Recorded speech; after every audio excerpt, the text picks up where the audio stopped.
चलिए जी, सो इस वाले वीडियो में बच्चे हम अब वर्किंग कैपिटल के एमसीक्यूज का डिस्कशंस करेंगे। आपको पता है हम लोग एफएम के एमसीक्यूज कर रहे हैं सारे के सारे। सो अगेन इसमें भी आपको ज्यादातर एमसीक्यूज थ्योरी के ही दिखेंगे। मैं फिर बात कह रहा हूं, बार बार एक ही बात बोल रहा हूं कि यहाँ थ्योरी के आने अच्छे हैं, क्योंकि प्रैक्टिकल्स के एमसीक्यूज तो आपने किए हुए हैं और प्रैक्टिकल एमसीक्यूज हमने केस स्टडी में भी कर लेने हैं। सो यहाँ अगर थ्योरी वाले एमसीक्यूज आ रहे हैं तो अच्छा है, हमारे कॉन्सेप्ट और बिल्टअप होते हैं इससे। सो थ्योरी वाले एमसीक्यूज आना अच्छा है। इसमें ऑलमोस्ट सारे एमसीक्यूज थ्योरी के ही दिए हुए हैं। थ्योरी मतलब कॉन्सेप्चुअल, ठीक है। चलिए आइए जी, श्री गणेश करते हैं। पहला पढ़िए, the credit terms may be expressed as 3/15 net 60। याद है हमने जब डेटर्स मैनेजमेंट का टॉपिक किया था तो ऐसे लिखा आता था 3/15 नेट 60, कि मतलब 15 दिन में पैसे दे दोगे तो 3% का डिस्काउंट, नहीं तो 60 दिन में पैसे आपको देने हैं। This means that a 3% discount will be granted if the customer pays within 15 days।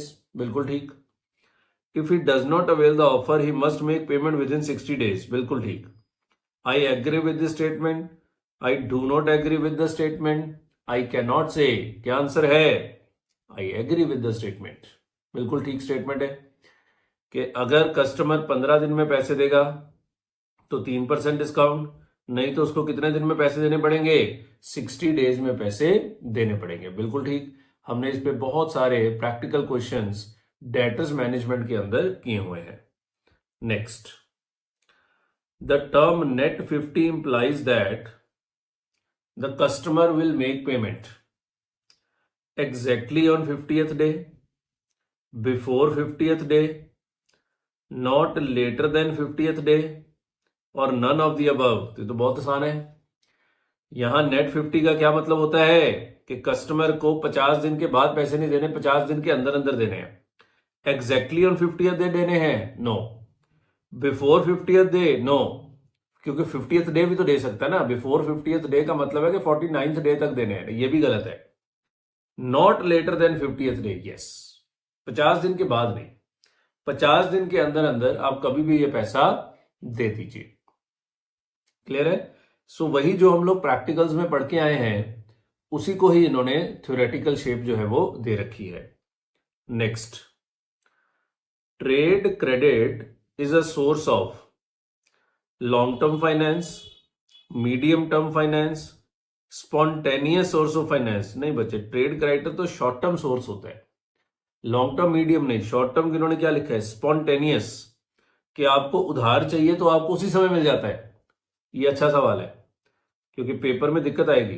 Trade creditor ये हमने उसमें किया था जब टाइप्स ऑफ फाइनेंसिंग का टॉपिक किया था, ये हमने वहां पे किया था कि trade creditor is a short term source of finance. अब शॉर्ट टर्म को ये क्या लिख रहा है, थोड़ा सा दिमाग लगाना पड़ेगा ना। स्पॉन्टेनियस क्या होता है? इमीडिएटली, कि आपको ये पैसा इमीडिएटली जो है वो मिल जाएगा। Spontaneous source of finance.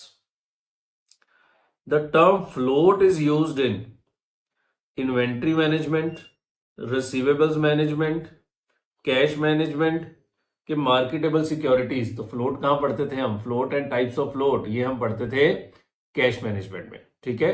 तो float and types of float हम लोग पढ़ते थे ना, कि बिल काटने से लेकर आपके खाते में पैसे आने तक बीच में जो समय बर्बाद होता है, दैट इज नोन एज क्या? फ्लोट। सो फ्लोट हम पढ़ते थे कहां? कैश मैनेजमेंट में। Next, William J. Baumel's model of cash management determines optimum cash level where the carrying cost and transaction costs are maximum, minimum, medium और none of the above। तो क्या पढ़ा था? बॉमल मॉडल कहता है कि optimum transaction size is that transaction size where carrying cost and transaction cost is minimum and equal. याद है? ये हम अपनी तरफ से जोड़ देते हैं। वो कहता था इसके अलावा आप कोई भी ट्रांजैक्शन साइज रखो तो आपकी जो टोटल रेलेवेंट कॉस्ट है वो हमेशा बढ़ जाएगी। सो अगर आप विलियम जे बॉमल के अजम्पशंस के अकॉर्डिंगली ट्रांजैक्शन साइज रखते हैं, जो कि ईओक्यू मॉडल ही है, तो आपकी ट्रांजैक्शन कॉस्ट और कैरिंग कॉस्ट क्या आती है? मिनिमम आती है। कि ये भी हमने किया हुआ है, बहुत सारे प्रैक्टिकल क्वेश्चंस भी हमने इस पे क्लास में किए हुए हैं। Next, in Miller Orr model of cash management, लो जी मिलर और जो 3 लेवल देता था, अपर लेवल, मिडिल लेवल और lower level, the lower upper limit and return point of cash balances are set out, only upper limit and return point are set out, only lower limit and return point are decided, या none of the above. तो बच्चों उसमें तो तीनों limit ही set होते हैं, upper limit भी होता है, लोअर लिमिट भी होता है और रिटर्न पॉइंट भी होता है। So this is the answer. कितने इजी क्वेश्चंस हैं ये तो अगर ऐसा सारा पेपर आता हो तो आपको एक भी क्वेश्चन सॉल्व नहीं करना, सिर्फ मेरी बातें सुन के चले जाओ, आपका काम हो जाएगा। क्योंकि ये सब तो हम जब थ्योरी पढ़ते हैं तो ये सब तो हमारे खून में चला जाता है कि विलियम और मॉडल में 3 लेवल डिसाइड किए जाते हैं, lower level, upper level and the return point. ठीक है, next, working capital is defined as, working capital क्या है? Excess of current assets over current liabilities, excess of current liabilities over current assets, नहीं ये तो नहीं होता। Excess of fixed assets over long term liabilities, no, none of the above है नहीं, this is the answer. ये तो working capital का फॉर्मूला है, current asset minus current liabilities. I think ऐसे क्वेश्चंस तो 12th लेवल पे ही आते हैं, अभी आपके स्टडी मिल में दिए हुए हैं जो मैं पढ़ा रहा हूं, पर इस तरह के क्वेश्चंस तो एटलीस्ट नहीं पूछे जाएंगे कि वर्किंग कैपिटल क्या है। ठीक है, तो excess of current assets over current liabilities. Next, working capital is also known as circulating capital, fluctuating capital and revolving capital.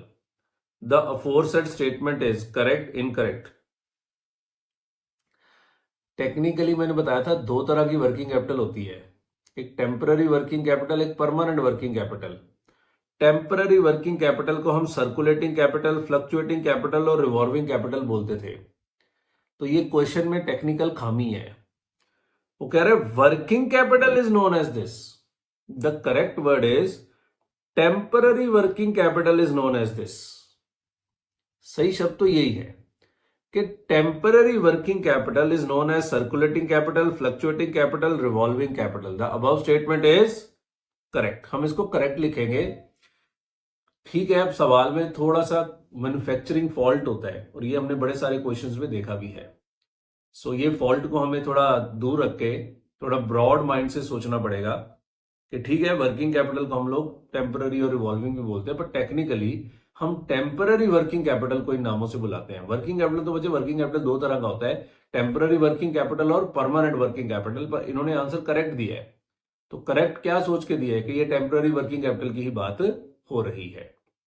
इतना मैन्युफैक्चरिंग फॉल्ट पेपर में भी दिख सकता है, तो हमने इनफ प्रैक्टिस कर ली है जिससे हमें ये समझ में आ जाएगा कि हाँ, पेपर में अगर छोटे मोटे एरर होते हैं तो हमें अपने कॉन्सेप्ट जो बिल्टअप किए हैं क्लासेस में उसके जरिए कैसे इसको रिजॉल्व करना है।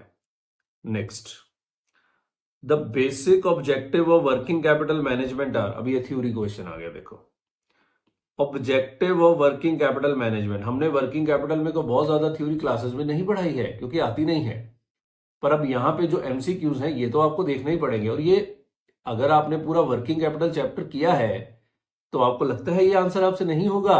आइए देखते हैं कि वर्किंग कैपिटल के ऑब्जेक्टिव्स क्या क्या हैं।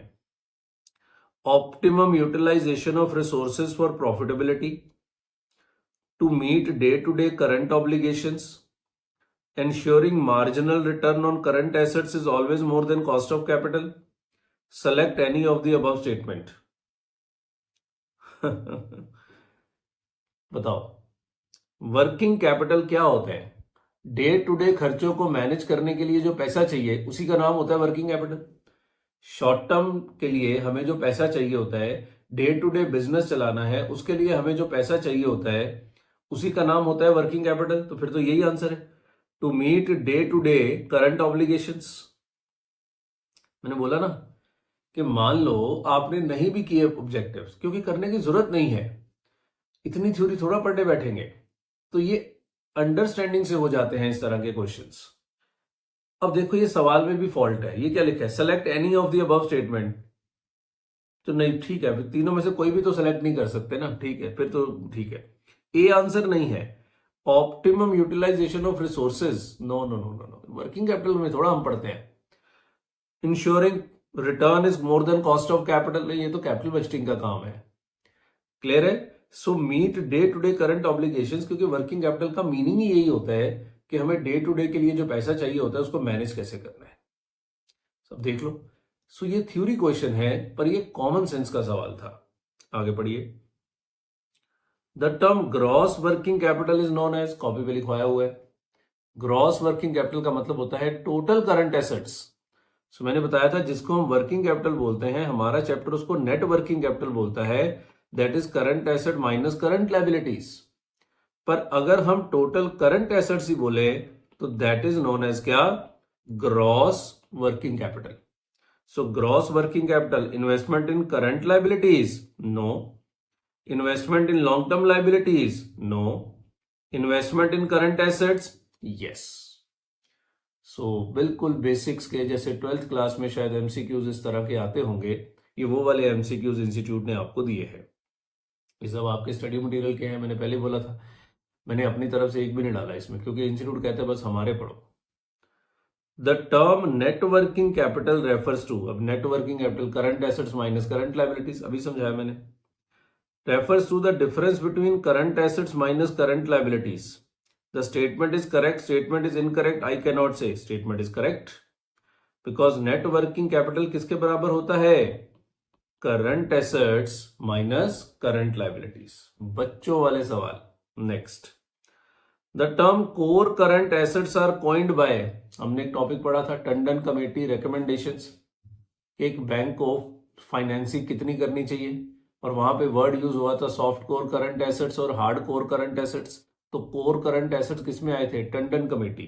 तो core committee no, Jilani committee no, the correct answer is क्या, टंडन कमेटी। अब वैसे ही ऑप्शन डाल दिए गए हैं। एक ही तरह की तो कमेटी पढ़ी है हमने वर्किंग कैपिटल में, कौन सा, टंडन कमेटी रिकमेंडेशंस। तो उसी में ही वर्ड यूज होता है कौन सा, core current assets. Next, the concept operating cycle refers to average time which elapses between acquisition of raw material and final cash realization. The statement is correct, incorrect, partially true, I cannot say। तो operating cycle क्या होता है, अब raw material purchase करते हैं, उससे work in progress बनता है, वर्क इन प्रोग्रेस से फिनिश गुड्स बनते हैं, फिनिश गुड्स बेच के डेटर्स बनते हैं, डेटर से कैश आता है और कैश से दोबारा वर्किंग कैपिटल खरीदते हैं। और यही सवाल लिख रहे हैं, the concept operating cycle refers to average time, ये सारा समय बीतता है बीच में, which elapses between acquisition of raw material and final cash realisation. बिल्कुल ठीक, रॉ मटेरियल अक्वायर करने से लेकर दोबारा बेच के जो पैसे आते हैं, इसके बीच में जो समय गुजरता है, इसी का ही तो नाम होता है क्या, ऑपरेटिंग साइकिल। क्या ये स्टेटमेंट करेक्ट है, बिल्कुल करेक्ट है। सो रॉ मटेरियल खरीदने से लेकर लास्ट तक कैश बनने के बीच में जो समय बीत जाता है, उसी को बोलते हैं क्या, ऑपरेटिंग साइकिल। और ये स्टेटमेंट बिल्कुल करेक्ट है। Next, as a matter of self imposed financial discipline can there be a situation of zero working capital nowadays in some of the professionally managed organisations. अब ये आ गया general MCQ, हर एक में 2-3 journal आते हैं। दोबारा पढ़ो सवाल क्या है। वो कह रहे जी आपका एक सेल्फ इम्पोज्ड फाइनेंशियल डिसिप्लिन है, आपने एक फाइनेंशियल डिसिप्लिन बनाया हुआ है कि आप जीरो वर्किंग कैपिटल पे काम करोगे। वो कह रहा है क्या ये पॉसिबल है आज की डेट में, बच्चे बिल्कुल पॉसिबल है। मेरा business zero working capital business है, ऑनलाइन क्लासेस का business zero working capital business है। मुझे क्या वर्किंग कैपिटल चाहिए बताओ, बस 1-2 एम्प्लॉई हैं, बस उनको तनख्वाह देनी है, दैट्स इट, मुझे तो और कुछ भी नहीं चाहिए। सो मेरा business zero working capital business है। हाँ रेंट देना है थोड़ा बहुत ही होता है, सेंटर का रेंट देना है, बस दैट्स इट। सर फिर जीरो थोड़ा हुआ, हाँ जीरो हो सकता है ना, अगर मैं बिल्कुल ही ऑनलाइन कर दूं और घर से काम करना शुरू कर दूं। आपको क्या पता मैं ये क्लास कहाँ बैठ के बना रहा हूँ समझ क्या हो सकता है, हमने बेडरूम बैठ के बना रहा हूँ, तो मैं किसी को पैसा देता ही नहीं है, जीरो वर्किंग कैपिटल बिजनेस है। सो आज के युग में ऑनलाइन होने के कारण क्या जीरो वर्किंग कैपिटल पॉसिबल है, यस पॉसिबल है।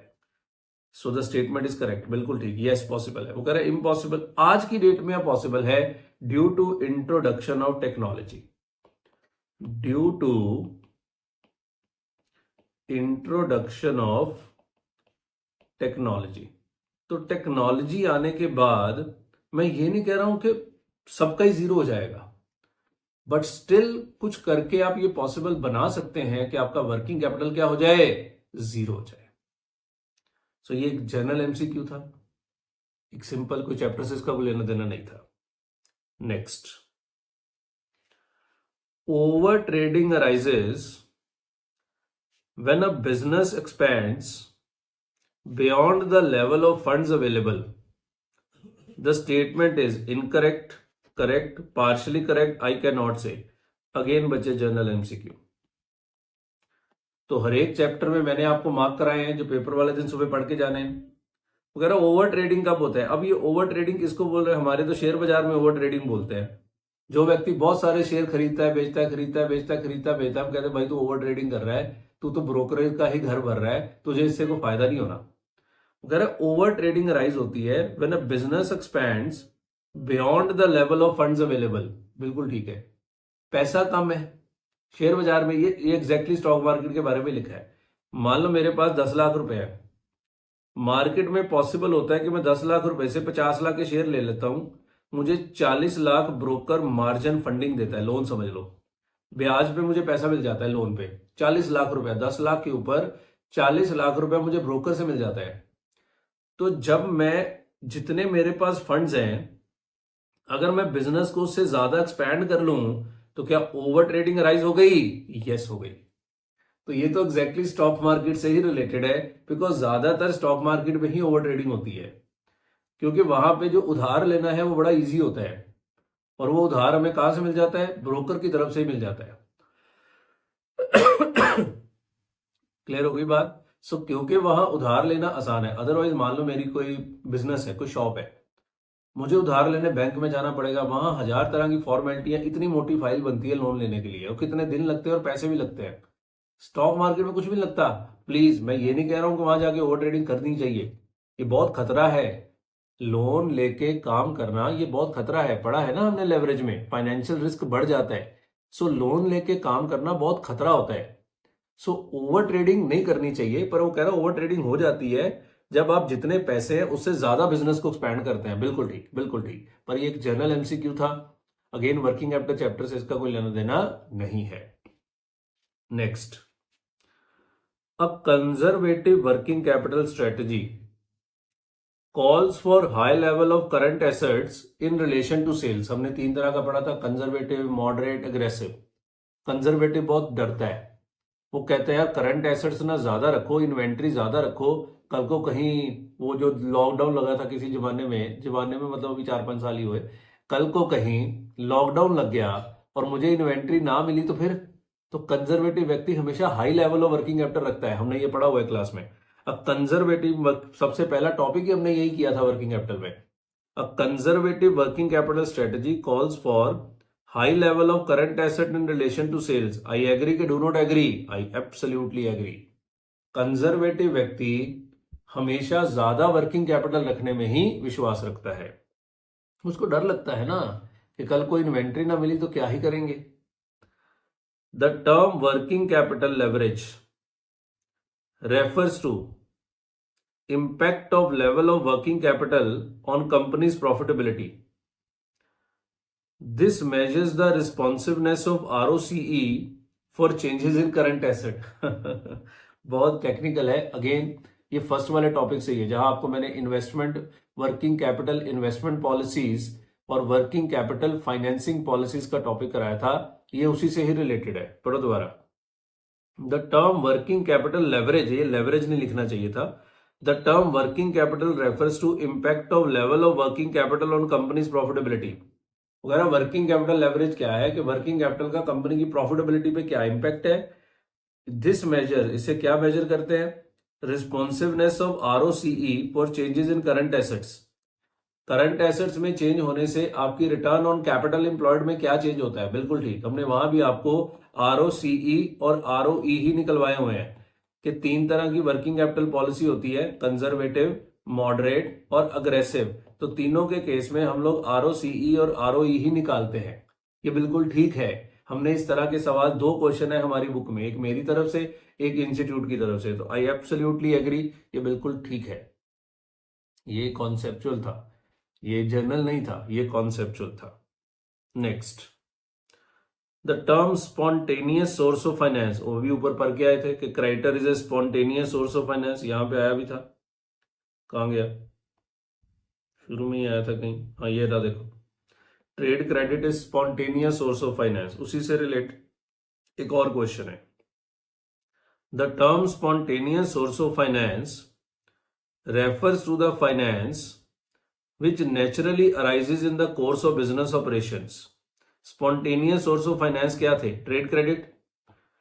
और ये क्या नेचुरली अपने आप in the course of business operations में अराइज हो जाते हैं? यस। आप परचेज करने जाते हैं, उधार परचेज करते हैं, तो क्या अराइज हो जाते हैं क्रेडिटर? क्या आपको कुछ खास करना पड़ता है इसके लिए? नहीं, वगैरह ये नेचुरली अराइज हो जाते हैं। क्या ये बात करेक्ट है, इनकरेक्ट है कि पार्शियली करेक्ट है? बिल्कुल करेक्ट है।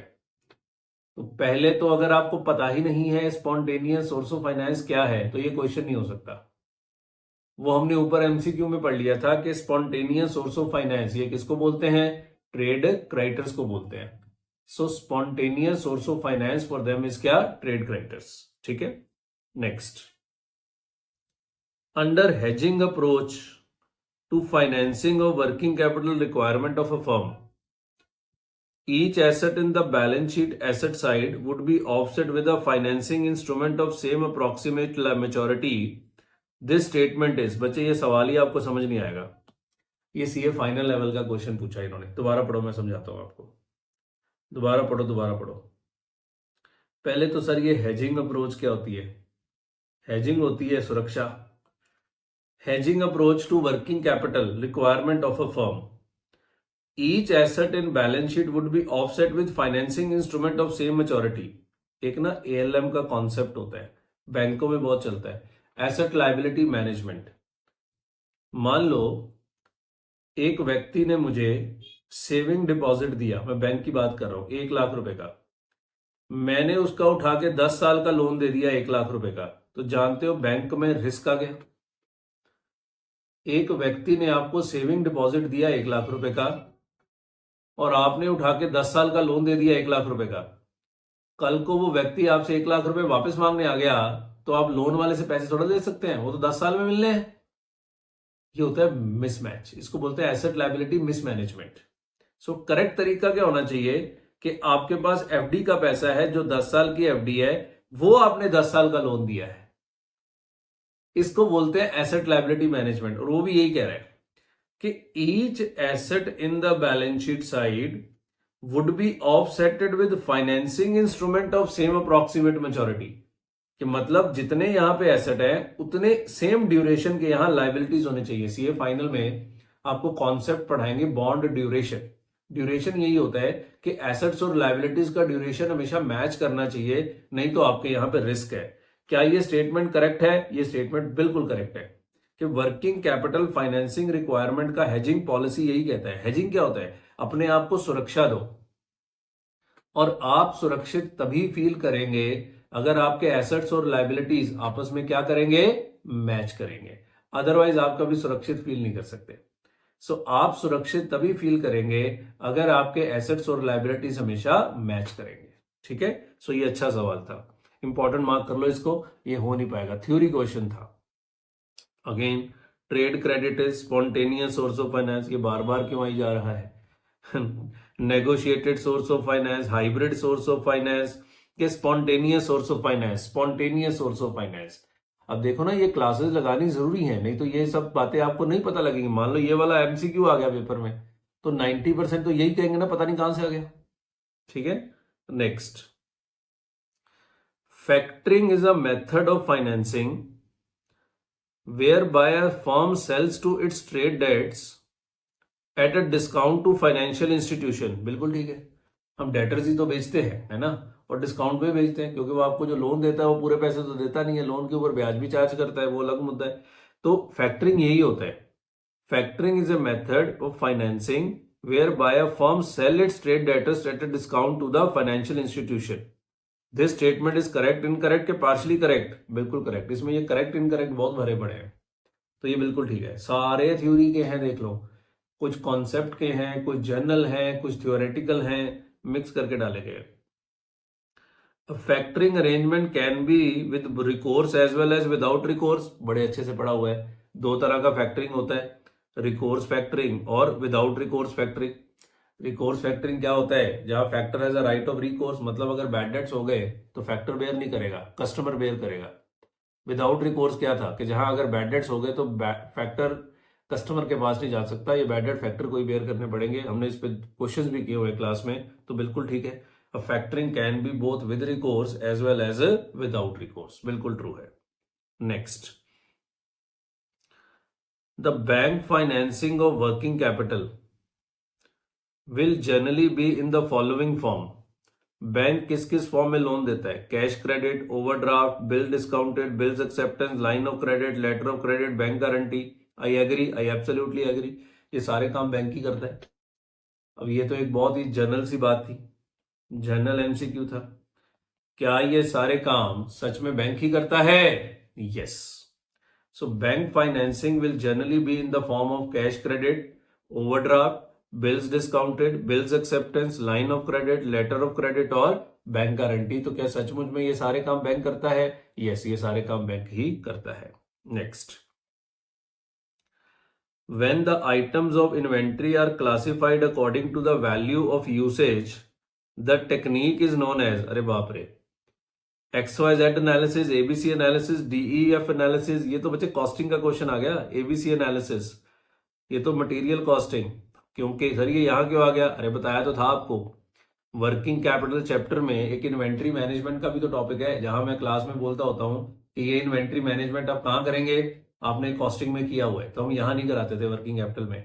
तो एबीसी एनालिसिस क्या होता था कि वैल्यू जिसकी ज्यादा है, क्वांटिटी जिसकी कम है, उसको ए कैटेगरी में रखो, एंड सो ऑन। ये एक्सवाईजेड एनालिसिस, डीईएफ एनालिसिस, ये तो कुछ होता ही नहीं है। तो ऑलवेज बेटर कंट्रोल, एबीसी क्या था? Always better control. तो इन्वेंट्री मैनेजमेंट का सम इन्होंने यहां पे डाला हुआ है, हमने ये कॉस्ट अकाउंटिंग मटेरियल के अंदर किया होता है। Next, when a firm advises its customers to mail their payments to special post office collection center, the system is known as। जब हम एडवाइस करते हैं कस्टमर को कि हम हमारे special post office collection centre में पैसा जमा करा दीजिए, the system is known as lock box system. Lock box system ये हमने किया था क्लास में, थोड़ा सा मैंने बताया था जब हमने कैश मैनेजमेंट कराया था कि कैश मैनेजमेंट करने के लिए concentration banking, lock box system, इन सब चीजों को यूज किया जाता है।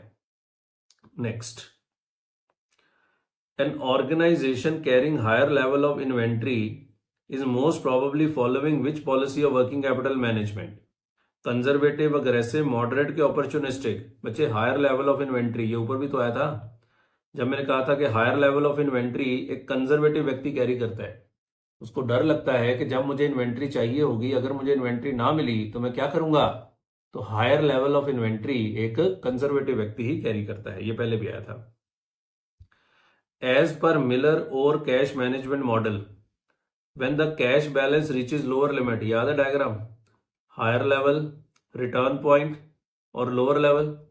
मैंने कहा था जब cash level reaches lower level तो आपको इन्वेस्टमेंट्स बेचने पड़ेंगे, और कितने बेचने हैं कि कैश बैलेंस दोबारा रिटर्न पॉइंट पे वापस आ जाए। तो यही है, when cash balance reaches lower limit, तो फिर क्या करना है? तो आपको इन्वेस्टमेंट्स बेचने हैं, क्योंकि आपके पास कैश बैलेंस कम हो गया ना, तो इतने बेचने होते हैं कि आप रिटर्न पॉइंट तक कैश बैलेंस वापस आ जाए।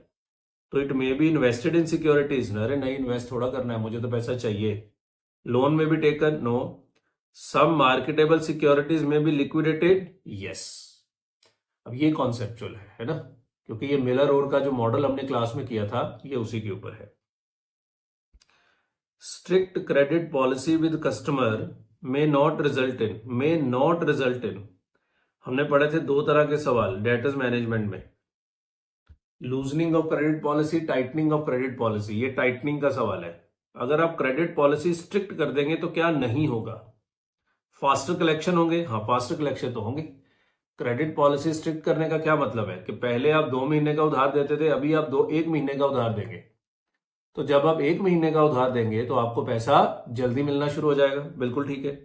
सेल कम हो जाएंगे, बिल्कुल कम हो जाएंगे। आप उधार कम देंगे तो आपके सेल्स भी कम हो जाएंगे। इंक्रीज इन सेल्स, नो, ये नहीं होगा। लोअर कलेक्शन पीरियड, हाँ कलेक्शन पीरियड तो लोअर हो ही गया, 2 महीने से 1 महीने हो गया, पर सेल बढ़ती नहीं है। अगर आप टाइटनिंग ऑफ क्रेडिट पॉलिसी करेंगे तो आपकी सेल कम हो जाएगी, सेल बढ़ नहीं सकती आपकी। नेक्स्ट, ये बढ़िया बढ़िया क्वेश्चंस है ना, छोटे छोटे।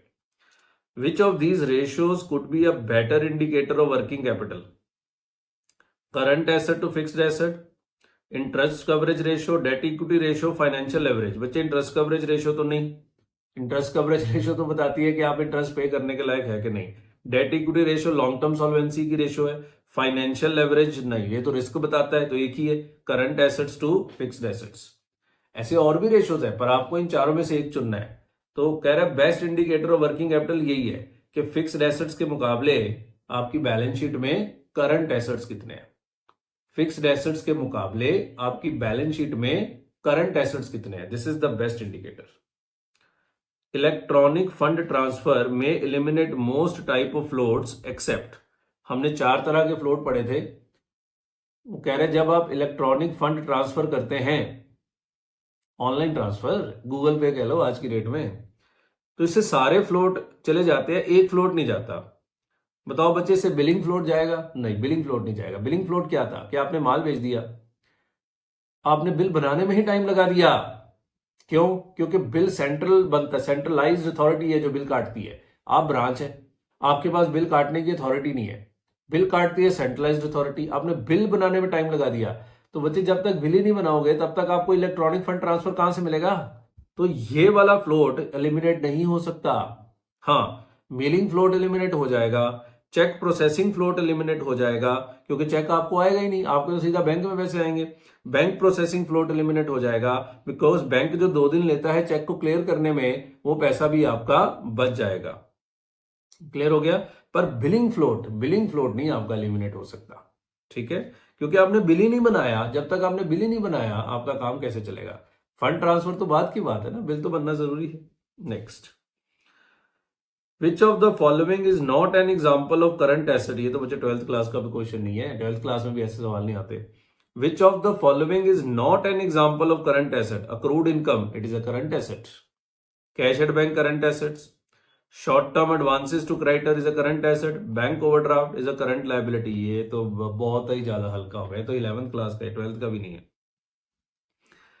Increase in which of the following shall reduce the net operating cycle? क्या बढ़ने से आपका ऑपरेटिंग साइकिल कम हो जाएगा? तो ऑपरेटिंग साइकिल में 4 चीजें होती हैं, raw material holding period, WIP holding period, finish goods holding period, debt collection period. अगर ये चारों बढ़ते हैं फिर तो आपका ऑपरेटिंग साइकिल बढ़ जाएगा, है ना। एक माइनस करते हैं क्रेडिटर्स पेमेंट पीरियड, ये नहीं बढ़ना चाहिए, क्योंकि अगर ये बढ़ गया तो आपका ऑपरेटिंग साइकिल गिर जाएगा। तो यही वो कह, यही होगा। Work in progress holding period नहीं, ये बढ़ा तो आपका ऑपरेटिंग साइकिल बढ़ जाएगा। रॉ मटेरियल का स्टोरेज पीरियड बढ़ा तो आपका ऑपरेटिंग साइकिल बढ़ जाएगा। रिसीवेबल कलेक्शन पीरियड बढ़ा तो आपका ऑपरेटिंग साइकिल बढ़ जाएगा। क्रेडिट अलाउड बाय सप्लायर बढ़ा तो आपका ऑपरेटिंग साइकिल गिर जाएगा। देखा ना, अगर आपके दिमाग में सारी चीजें फिट हैं तो फिर आंसर करने में कोई दिक्कत थोड़ा ना है। Next, all of these are methods of cash budgeting. बच्चे ये बजट के ऊपर एक थ्योरी क्वेश्चन है, हमने ये क्लास में नहीं करते, पर अब थ्योरी क्वेश्चन है तो ये देख लेते हैं कि मेथड्स ऑफ कैश बजटिंग कौन कौन से हैं। एडजस्टेड बैलेंस शीट मेथड, अब ये समझना नहीं है, ये सिर्फ करना है, ये आपको आता होना चाहिए, नहीं तो ये गलत हो जाएगा पेपर में। क्योंकि वर्किंग कैपिटल में इंस्टीट्यूट ने पेट भर भर के थ्योरी लिखी है और वो आती नहीं है पेपर में। सो हमने भी नहीं कराई हुई, कोई भी नहीं कराता, सिर्फ हमने नहीं कराई, कोई भी नहीं कराता ये, ठीक है। सो उसमें से एक क्वेश्चन डाल दिया है कि adjusted balance sheet method, adjusted income method, receipt and payment method और टैक्सेबल इनकम मेथड। तो कैश बजट बनाने का टैक्सेबल इनकम का कैश बजट से क्या लेना देना है? ये सारे मेथड होते हैं, हमें करने नहीं होते, पर ये आपको याद रखना पड़ेगा। अगर ये एमसीक्यू आता है तो आपको याद रखना पड़ेगा, ये लिखा हुआ है स्टडी मटेरियल में। पर बच्चे थ्योरी हम इतनी नहीं कर सकते ना, आप समझिए इस बात को। 4-5 नंबर का एक क्वेश्चन आना है थ्योरी का, तो उसके प्रैक्टिकल इतने सारे हैं। सो इसलिए ये सब चीजें हमें नहीं करनी होती, पर अब एमसीक्यू है, सो ये ध्यान रखिएगा। टैक्सेबल इनकम का कोई इससे लेना देना नहीं है। बाकी बजट बनाने के 4 मेथड होते हैं कैश बजट बनाने के, ठीक है। सो ये टैक्सेबल इनकम मेथड, ये जहां मैंने इंपॉर्टेंट मार्क किया है, आप सिर्फ वो वाले पढ़ के चले जाइएगा बस। हर एक चैप्टर में मैंने इंपॉर्टेंट मार्क करवाए हैं आपको। Next, operating in double shift, हमने डबल शिफ्ट का भी कॉन्सेप्ट किया था क्लास में। May not impact which of the below in terms of units at least, हमने कहा था डबल शिफ्ट में सब कुछ डबल हो जाएगा, सिर्फ एक चीज को छोड़ के, वर्क इन प्रोग्रेस। क्योंकि दिन में जो काम होगा, डबल शिफ्ट क्या होता है, दिन और रात दोनों काम होगा, दिन में जो काम होगा तो रात में पहले जो काम बचेगा तो रात में पहले वही काम खत्म होगा। तो वर्क इन प्रोग्रेस सिर्फ एक ही शिफ्ट का बचता है। तो वर्क इन प्रोग्रेस को छोड़ के हमने सब कुछ डबल करवाया था, वहां यूनिट्स की टर्म्स में एक ही क्वेश्चन कराया था, और मैंने दरख्वास्त भी रखी थी कि भाई अभी तक आया नहीं है पेपर में। सो डबल शिफ्ट वर्किंग के ऊपर सब कुछ डबल होता है, किसको छोड़ के, वर्क इन प्रोग्रेस को छोड़ के। रॉ मटेरियल भी यूनिट्स में हमने डबल किया था, कारण है ना, आपकी कैपेसिटी डबल हो गई तो आपको रॉ मटेरियल ज्यादा चाहिए, आपके फिनिश गुड ज्यादा बनेंगे, कैपेसिटी डबल हो गई, आपके डेटर ज्यादा होंगे, आपकी सेल डबल हो गई, पर WIP नहीं बढ़ता, क्योंकि जो मॉर्निंग शिफ्ट का काम है वो इवनिंग शिफ्ट में ही किया जाता है। ठीक है, next, if a company has profits with a certain cash conversion or net operating cycle, considering reducing cash conversion cycle further with other things remaining the same would, वो कह रहे company has a profit with certain cash conversion cycle और operating cycle. आपका एक operating cycle है, मान लो 4 महीने, उसमें आप प्रॉफिट कमा रहे हैं। क्वेश्चन को समझना जरूरी है ना, आपका एक ऑपरेटिंग साइकिल है, मान लो मैंने मन से बोल दिया 4 महीने, उसमें आप कुछ प्रॉफिट बना रहे हैं, आप कंसिडर कर रहे हैं reducing the operating cycle further, आप ऑपरेटिंग साइकिल को 3 महीने करने की सोच रहे हैं, बाकी सब कुछ सेम। इससे क्या होगा, ये पढ़ते हैं क्या होगा, है ना। तो इससे क्या होगा, increase the profit which might not be in same proportion as the number of days reduced in cash conversion cycle. बाप रे बाप, reduce the profit in the same proportion as the number of days reduced in cash conversion cycle, convert profits to losses, या increase profit in same proportion as the number of days reduced in cash conversion cycle। तो बहुत ही technical language लिखी गई है सवाल में, important mark करिए इसको। आप अपना ऑपरेटिंग साइकिल कम करेंगे, इस पे कह रहा है प्रॉफिट पे इंपैक्ट बताओ।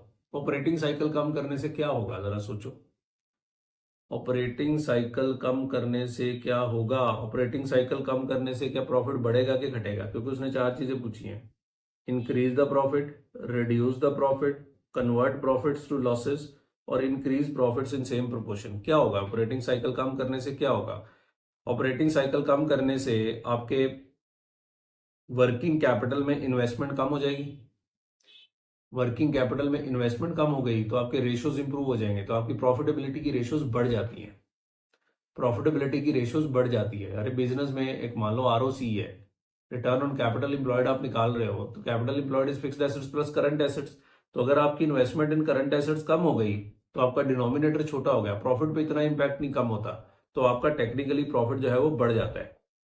अब वो कह रहा है जितने डेज आपने कम किए, क्या सेम प्रोपोर्शन में बढ़ता है, नहीं, सेम प्रोपोर्शन में नहीं बढ़ता। तो increase in profit which might not be in same proportion as the number of days reduce. मान लो आपने 4 महीने से 3 महीने किया, आपने 30 डेज कम किया, तो क्या 30 दिन का प्रॉफिट ही बढ़ेगा, नहीं नहीं, प्रोपोर्शन कुछ भी हो सकता है, पर आपका प्रॉफिटेबिलिटी जो है वो बढ़ जाएगी इससे। हमने जब वर्किंग कैपिटल इन्वेस्टमेंट पॉलिसीज कराए थे आपको, तो वहां भी आपको बताया था कि जो अग्रेसिव होता है उसकी वर्किंग कैपिटल कम होती है, बट उसकी प्रॉफिटेबिलिटी रेशियो ज्यादा होती है, पर फिर यहां लिक्विडिटी की प्रॉब्लम आ सकती है। ठीक है, so first is the answer, पर ये टिपिकल, बहुत ही टिपिकल एक MCQ बनाया गया है, फर्स्ट आंसर है इसका।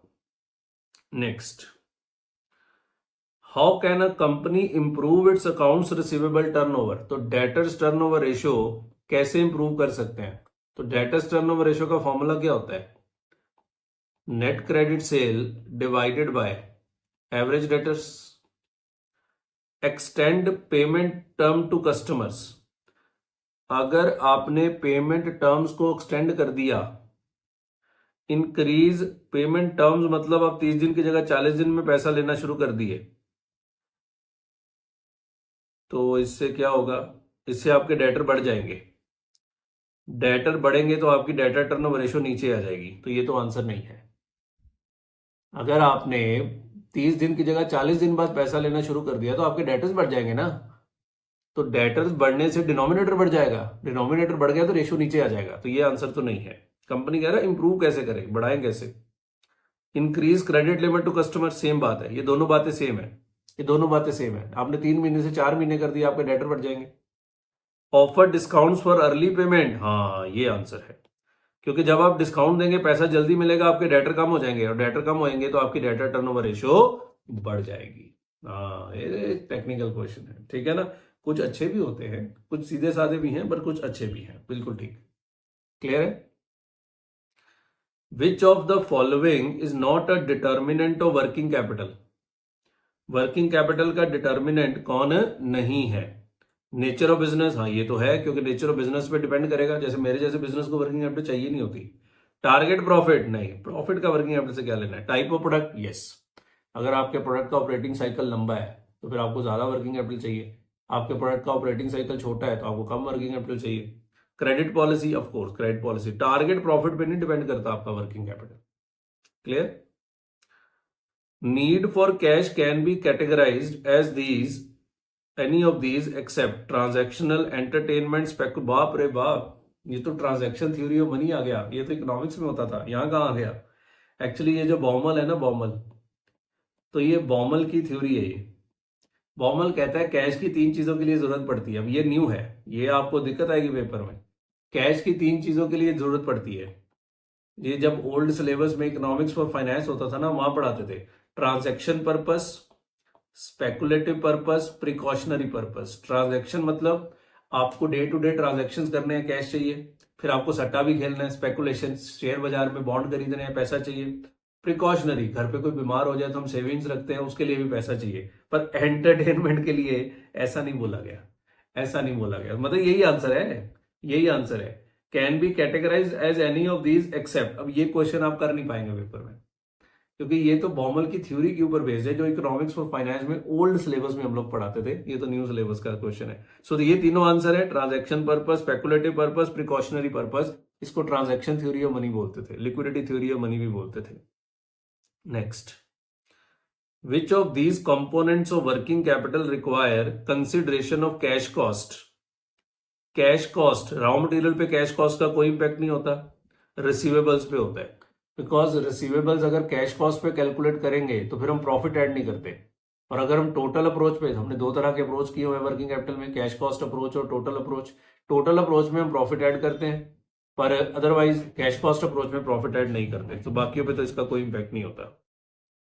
Increase in which of the following shall reduce the net working capital, ये तो दोबारा आ गया नहीं। Working capital net operating cycle कम करना है, तो work in progress holding period बढ़ने से तो बढ़ जाएगा। रॉ मटेरियल, ये तो दोबारा आ गया, यही है, ये क्वेश्चन दोबारा आ गया, काट दो। दोबारा कहीं आ जाते हैं बच्चे अब 2 बार। Gross working capital refers to, ये भी दोबारा ही है। टोटल करंट एसेट्स, ये भी ऊपर था। Current liabilities can be settled by creation of new current liability, use of non current asset, creation of non current liability, proceeds of long term investment. ओ भाई ये क्या सवाल है।